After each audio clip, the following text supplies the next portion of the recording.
AskReddit asked the question, what is your true story experience that no one believes?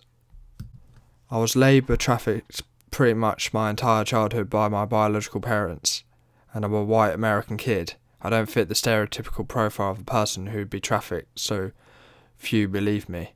To be fair, I don't talk about it much, but when it comes up they either don't believe me or say something like, well, at least it wasn't that bad. I mean, at least you weren't sex trafficked. That there was someone in my closet. When I was younger, I kept on seeing someone in my bedroom when I slept, and if they saw me staring, they'd just go into my closet. Sometimes if I'd open my closet, I'd see them staring at me from the corner. My parents never believed me when I told them, and eventually we moved out. But for the 10 or so years we lived there, I was terrified. I was going to get murdered. After my parents sold the house, we moved, and the real estate owner called us and said that the new owners wanted to move out because they found a trapdoor into the sewers. They opened it and found a man living there. They called the police because it's scary, and it turns out he was homeless and lived there. He had found a way into our house, my room, and at night he would come into the room and watch me sleep.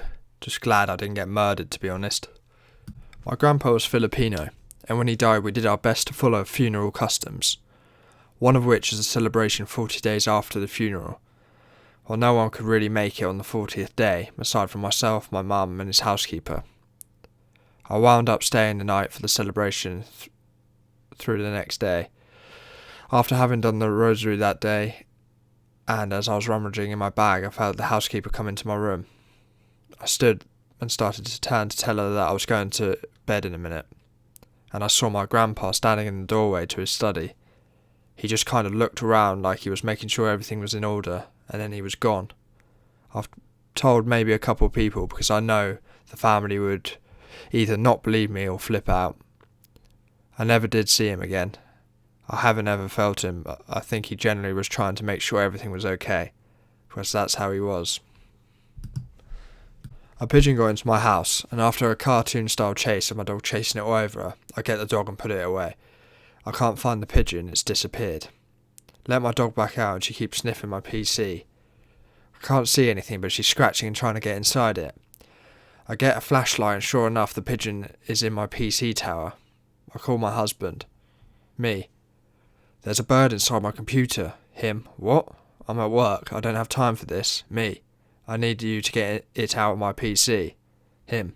You sound crazy. I'll be home after I get off work.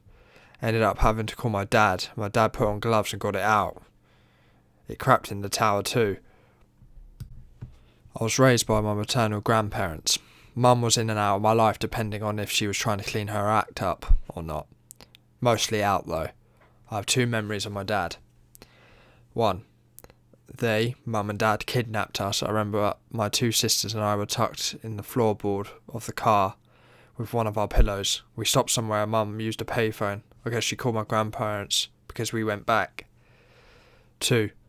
We visited him in jail, and I don't remember anything but a Garfield stuffed animal and blurry faces really. I don't even know if it's a real memory or something I heard happened and just envisioned. Point is, I never really knew my dad, at all. We even had a restraining order against him for the kidnap. When I was 16, I was at a gas station with my boyfriend to buy his mum cigarettes. A man came up with an armful of cleaning supplies and asked if he could clean the windshield. My boyfriend said sure. He needed to get change. As we were walking in, I told him, I think that's my dad. He playfully punched my arm and said, yeah, right, like your dad's going to be out here begging to clean windshields. When we came out, I asked him what his name was. He gave me his first name, which happened to be my dad's first name. And I asked him what his last name was. He looked at me suspiciously, I guess thinking I was calling the police. But he told me, and it was him. My dad. I told him too. He dropped his things and cried and cried. He told me all these stories that contradicted my mum's stories. They're both not part of my life now. I don't know whether either of them are, and I could care less. But most people don't believe it happened when I tell them. I don't know why, honestly, that I suspected he was my dad. I don't really remember him at all, but for some reason something clicked. When I was 21, I did a semester abroad in the Netherlands. It turns out American study abroad programs are mostly women, or at least the one I went on was. So me and my other two other guy friends plan a spring break trip with 5 girls in our group.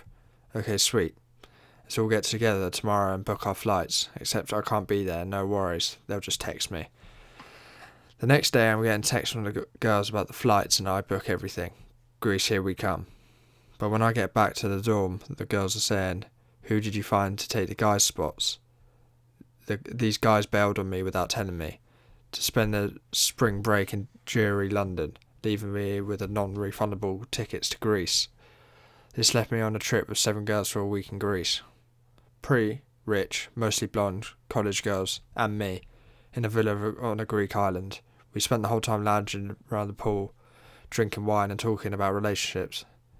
Eventually every night we'd start talking about sex, what they were into, what I was into, crazy stuff they'd done. The most believable part of the story is that none of them touched me the whole week we were there, but their unbelievable part is that we all went skinny dipping and ran around the house naked and partying. These girls were intimately familiar with the fact that I was straight. They just decided to give me a show that night. Thanks, girls. I was at one of these Catholic youth retreats when I was in high school. The things where people give talks to you and you're supposed to grow closer to God and all that. Technically I'm Catholic, but I'm not super religious as I used to be.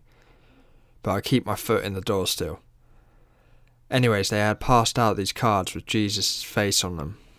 Specifically the face of Jesus that supposedly imprinted itself on the woman Veronica's rag, an image said to still exist today. At one point during Mass, I was absent-mindedly just twiddling my thumbs and messing with the card because I was bored. I looked down. I swear I thought I saw Jesus wink at me. Just for a brief second. I'm not sure if it was just seeing things or hallucinating what, but I know I saw something. I still have that card in my room. Never told anyone about it. I doubt anyone would believe me. I saw a leprechaun. The homie looked like he was plucked straight out of a St. Patrick's Day ad. He was 2 inches tall, redhead, wearing green and a top hat. When I turned my head to the foot of my bed, I just saw the little dude standing there looking at me. All he did was tip his hat and wink before jumping off the bed and disappearing. I don't blame anyone for not believing me. It's the dumbest story in the world. I am, however, a little frustrated that the only paranormal experience I have is so wildly unoriginal and unbelievable. I have a couple of creepy experiences from when I lived it with my grandma when I was 4 to 12. The earliest one I can remember is a knight, like plate armour and everything, slamming against me in my sister's bedroom. There's still a crack on the window from it, but I'm the only one who seems to remember. Another is hearing Native American sounding drums and chanting from the woods behind our house. We live on a 30-ish acre of woods and farm, and many of our family members on the property. The only one who believes me is my aunt, who heard the same thing in the house when she was younger. A more recent one is from staying at my aunt's house a lot farther from me, in an isolated house at around 10 acres of woods. Me and 2 of my cousins were in the house home alone, hear a lot of strange noises outside. We go to check and see a huge hairy figure by one of the cars.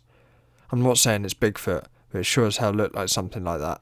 We hid inside with my aunt and uncle's pistol and waited for them to come home. We didn't sleep that night, and no one believes me when I tell them any of these stories. When I turned 21, I went to NYC to go hang out and link up with some friends so I could go out later in the evening to the Yankees game. Since I just turned 21, I decided to say F it and start drinking at 2 p.m.